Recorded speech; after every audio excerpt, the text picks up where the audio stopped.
Hello everyone. Today I am going to discuss about the construction of the circle diagram. What are the steps which is involved here to find out the parameters of an induction motor. So to draw the circle diagram, we need to conduct the two tests, as you all know, that is a no load test and block rotor test. Okay, from only these two values, how you are going to able to find out the performance of an induction motor, like an efficiency or the slip or the maximum torque, or the other values, the maximum torque values and rest and all the thing. Okay, so now let us see what are the steps need to be involved here to construct this circle diagram. The first step is take a reference phasor V as a vertical axis, that is y axis. So here we are going to make use of a normal graph sheets, which are going to make use of this as a normal graph sheets. So wherein we are going to draw the V, that is a voltage V as a reference, which will be on the y axis. Okay, so x axis will be generally, it will be plotted as it is. Now what is the second step? Second step is select a suitable current scale such that suitable current scale of a circle such that the diameter of a circle is 20 to 30 centimeter. That means from the given value of the data which will be mentioned in the problem, so based on that I naught value, we can select the current scale. If for example I naught is 5 amperes, so I know we can select 1 centimeter is equal to as a 5 ampere, right? So like that, it depends with the given data. Third step is from low load test. There are various values which you are going to get it from the table: I naught value, V naught value and W naught value. From that you have to find out the cos phi naught, the angle cos phi naught.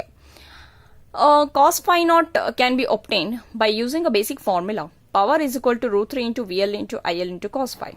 From that, cos phi naught is equal to W naught divided by root 3 into V naught into I naught. So all the other data will be given to you, but only the thing you have to find out the cos phi naught. That is, we can get an angle phi naught by taking cos inverse of it. Then afterwards, draw a vector I naught, that is this length, what you are going to select as a scale. That I naught lagging a V by an angle of psi naught. So that will be the line denoted as OO dash. Now let us draw that angle. So you can observe that here we have drawn the length of a I naught with an angle of a psi naught. So how to draw that? By making use of a protractor. So you need to hold this protractor in this way such that on y axis it will be intersecting with the 0 and x axis it will be intersecting with the 90 degree. So when you are going to draw the psi naught angle, so it will be in an increasing order of this, that is a clockwise direction. If suppose for example you have got 60 degree, so you can mark it at this point. If it is a 60.5, then you have to go to the clockwise directions towards the 90 degree. So you can mark it like that with the 60.75 degree. This is how you can draw the line O dash. Next step is step 4. Draw a horizontal line through an extremity of I naught, that is O dash, parallel to horizontal axis. Now you are going to hold a scale which we have to draw a line which is parallel to horizontal axis. Now let us draw a line which is parallel to this horizontal axis. So this is how what you can see that the horizontal line has been drawn, which is parallel to this x-axis. The next step is fifth step. Draw the current ISN, which will be calculated from the ISC with the same scale, lagging V by an angle of psi SC from the origin O. So that will be the phasor OA. That will be the phasor OA. That will be the phasor OA. Now how to calculate this ISN formula? ISN, it's very simple formula. You can make use of this formula. ISN can be given by ISC the same. You have to make sure that LHS and the RHS unit value will be same, amperes. So therefore we can write it down as ISC divided by VSC into VL. Okay, so with this formula you can calculate the ISN. Okay, now also we have to find out the angle phi SC. So that phi SC angle can be obtained by using a formula, that is cos phi SC. Okay, so that cos phi SC can be obtained as So after calculating ISN, this is the value which we are going to get. Let us assume this length, the scale we are going to get it, and we need to draw that is as denoted as OA. Okay, with an angle of phi AC. Cos of phi AC will be given to you in the problem. So just take an inverse of a cos, so you can get the phi AC angle. So with that angle, we have to draw this length. Now the next step is join O dash A. So the line O dash A is called as output line. Now we need to join O dash A, so that will give you as an output line. So let us join that. So this is the output line. Next, what will be the step is, here draw a perpendicular bisector of O dash A. O dash A, which you have formed just now. Extend it to meet a line O dash B at a point C. So this will be the center of the circle. Now let us draw a perpendicular bisector for the line O dash A, which we have just now drawn it as a output line. Okay, so let us draw a bisector line for the length of O dash A. So the length O dash A, you can take more than half of this length, so that you can draw a bisector line.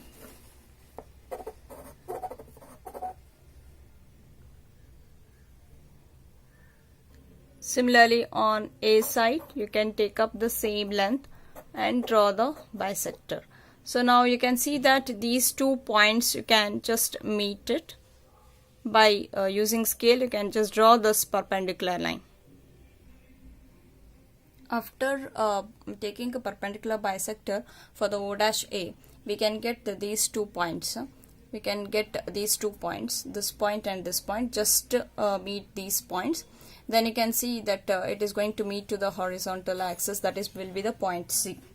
So this as a center, that is C as a center and O dash as a radius. So draw a circle. So let us follow that step number 8. So draw the circle with C as a center, okay, and a radius which is equal to O dash C. So this meets the line which is drawn from the O dash, from the point A. Can you see that? On the horizontal axis. On the horizontal axis. So that point you can call it as a, it can be B.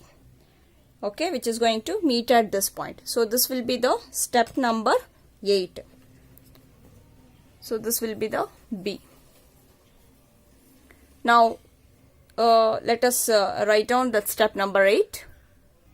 So this is a step number 8, what we have drawn, the circle with C as a center and the radius equal to O dash C. So this meets the horizontal line which is drawn from the O dash at B.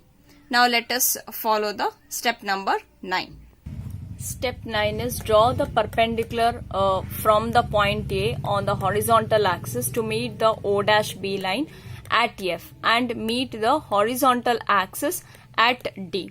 Now let us draw one perpendicular line from this point A onto this horizontal axis. Okay, take a scale and onto this horizontal axis. Let us, which is going to meet the O dash B line. So that will be, the meeting point will be denoted as F and this point will be the D point. So let us draw that perpendicular line from point A. So this is what we had followed the step number 9. Next, coming to step number 10, we have to draw a torque line. So a torque line is the one which is going to separate the stator and the rotor copper losses. So to draw this, we have to find out the location of a point E. So there are two types of the rotor, as you all know, that squirrel cage rotor and as well as the squirrel cage rotor and the slip ring rotor.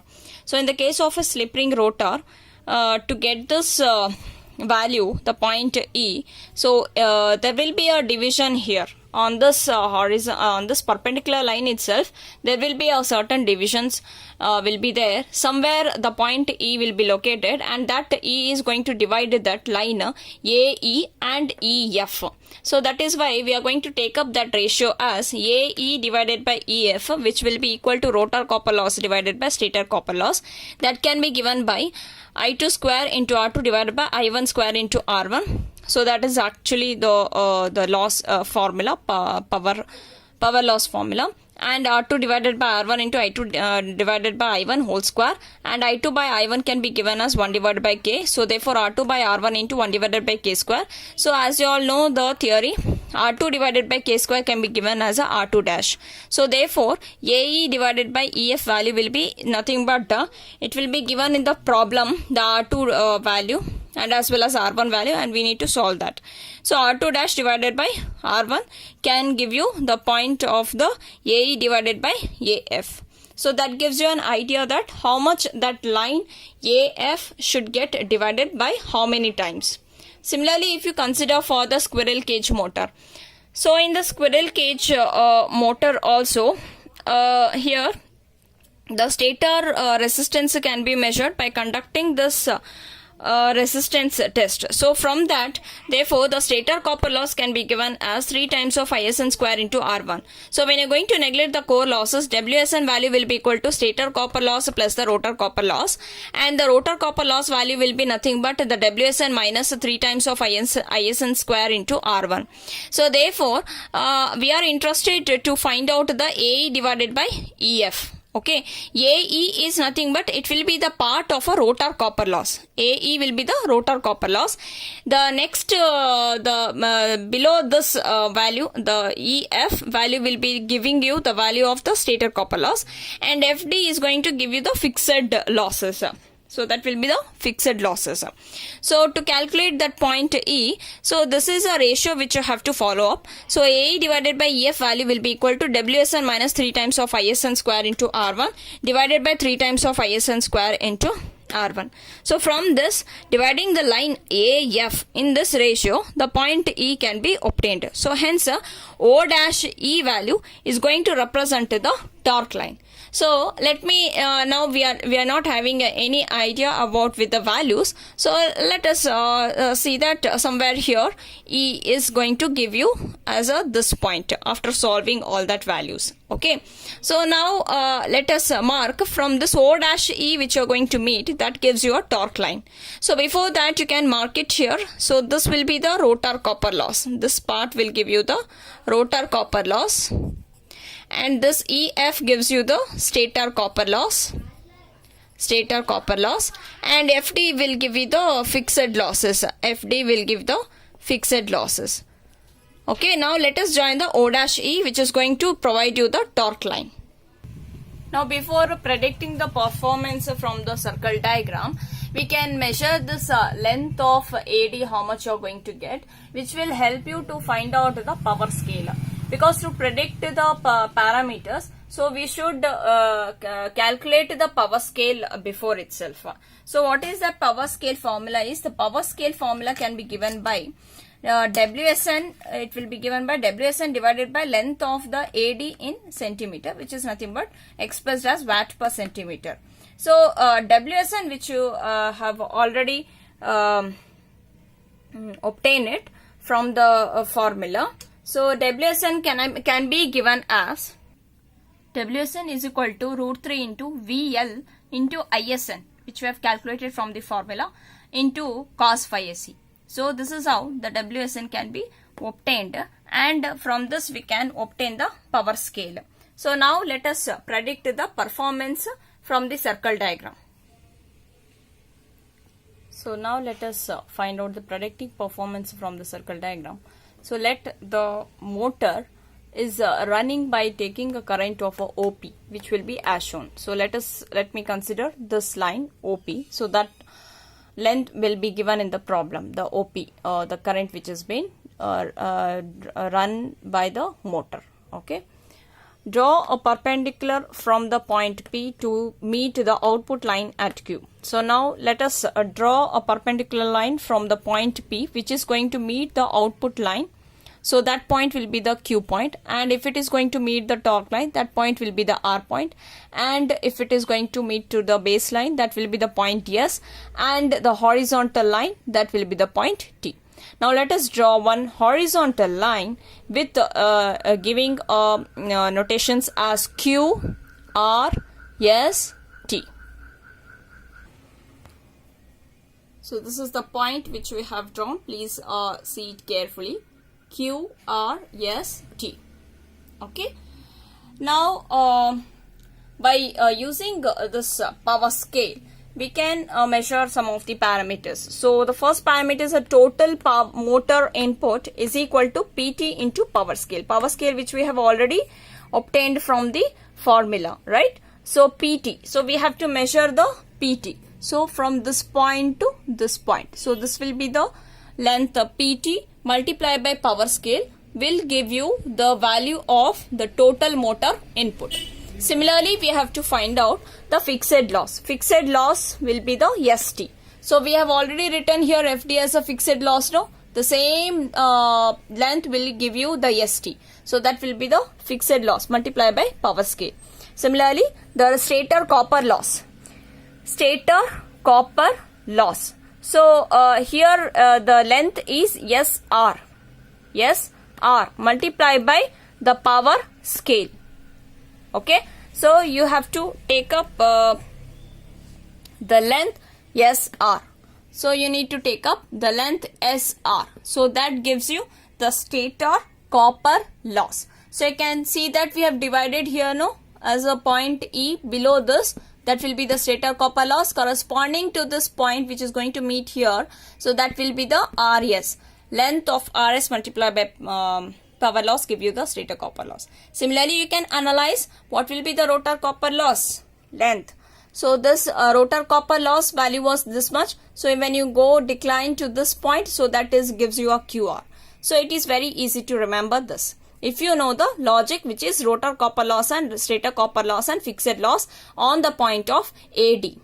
If you analyze this easily, you can recognize which length you have to measure. Okay, so rotor copper loss value will be equal to length of the QR multiplied by power scale. Similarly, the total loss, when you are going to take up the total loss, so total loss will be the rotor copper loss, stator copper loss as well as fixed loss. So therefore, we have to take up the whole this length QT multiplied by power scale. What will be the rotor output? Rotor output will be the, it's nothing but, you can see that here, where is the output line? Here, right? So till here you can take up this, you can consider it as an output.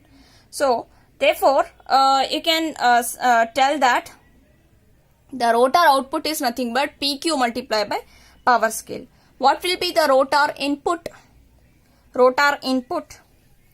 Rotor input will be the PR. Okay, it's a PR. So it is nothing but PR will give you the addition of the rotor output plus the losses, rotor copper loss. So that gives you an input. As you all know that input can be given as output plus losses. So input value will be the length of PR, which will be including the output PQ plus the rotor copper loss, which can be seen here. So therefore, so this entire thing will be the input. PR will be the input, rotor input. Because it is written clearly rotor copper loss, so it will be with respect to rotor input. If this is a rotor output, this will be the rotor. This entire thing will be the rotor input. Okay. Similarly, if you want to find out the slip, so slip can be given by the rotor copper loss divided by the rotor input. So that can be obtained by, what is a rotor copper loss? You can see here. So that is a length QR divided by what is a rotor input? I told you PR. So therefore, QR divided by PR gives you the slip value, that is rotor copper loss divided by rotor input. Next, coming to the power factor, cos phi is equal to PT divided by QP. So PT divided by QP. So you can take up here this ratio. PT is nothing but it is a it is nothing but you can see that the entire this length divided by QP. Okay, PT divided by QP will give you the angle cos phi. Similarly, the efficiency of the motor can be written as, efficiency of the motor can be given as the output divided by input. So which is the output we had seen here in the graph? This is the output line. So therefore PQ length will be the output divided by the input. So which will be the input here? So this PT will be entire, this length will be the input. So therefore that gives you the efficiency of the motor. Then how to find out the efficiency of a rotor? Efficiency of a rotor is given by rotor output divided by rotor input. Which is a rotor output? Rotor output value will be nothing but the length PQ divided by which will be the rotor input. As I told you, it is PR. Okay. So that gives you the efficiency of the rotor. Now let us obtain the maximum quantities. So maximum quantities which we are going to obtain here is maximum output, maximum input, maximum torque and the starting torque. Okay, so maximum output means, so we need to worry about where is an output line in the circle diagram. Where is an output line? It is O-A is the output line. Okay, so we are going to talk with respect to that O-A line. So maximum output line, maximum output can be obtained by draw a line which is parallel to O-A. O-A, which is parallel to this O-A. And it is also tangent to the circle at a point M. So when you're going to draw this, so this is the point which I'm going to get it. So that will be denoted as point M. So from the point M, it can also be obtained by extending the perpendicular line from the C. That is what we have got here. Okay, on O-A. So then the maximum output line, we have to draw a perpendicular line to this point, that is to the point of the output line, so that we can measure the length as mn. So that length mn will give the value of the maximum output at the power scale. Now let us draw the perpendicular line from the point M. So this length mn will give the length maximum output. Length of mn at the power scale, multiplying by the power scale, will give the maximum output. Next we have to obtain the maximum input. How to get that maximum input? It occurs at the highest point on the circle, that is at the L. So that L point is nothing but, again it will be a tangent to the circle which will be parallel to the horizontal axis. So that length L dash will give you the maximum input at the power scale. Now let us draw the point L. How to mark this point L? Just a horizontal to this point, which will be the highest point to this tangent to the circle. So that gives you the point L. So from this L, you need to join till this horizontal axis, will give you the LL dash. So let us draw the horizontal line LL dash. So this is how we can measure the length LL